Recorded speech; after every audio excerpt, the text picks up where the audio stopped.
सुबह के 4 बजे नहा धो के तैयार हो जाता हूँ, मुझे ले जाना तो दौरा घाट पे। फिर एक दौरा मैं और मेरा भाई उठा के निकलते हैं घाट के लिए। और फिर पहुंचता हूँ घाट पर, दौरा रख देता हूँ और फिर मम्मी भी आ जाती हैं और फिर मम्मी पूजा पाठ करेंगी। तब तक मैं जाता हूँ किशन से मिलने। फिर मैं जाता हूँ इधर उधर से पटाखे मांग के फोड़ने लगता हूँ। थोड़ी देर बाद सुबह हो जाती है और अर्घ का टाइम हो जाता है और अभी पंडित जी आए नहीं रहते हैं।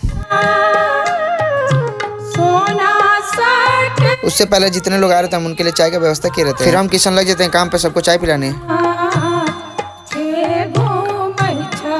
उतने ही देर में पंडित जी आ जाते हैं सबको अर्घ देने। और फिर मेरी बारी आती है मम्मी को अर्घ देने की और फिर मैं मम्मी को अर्घ दे देता हूँ। और फिर मेरे बाद मेरे भाई भी मम्मी को अर्घ दे देता है और फिर पूजा पाठ खत्म हो जाता है, दौरा ले जाते हैं घर पे पहुंच कर दौरा रख देते हैं। तो इसी के साथ हमारा छठ पूजा खत्म हो जाता है। मैं मिलता हूँ आपको अगले ब्लॉग में।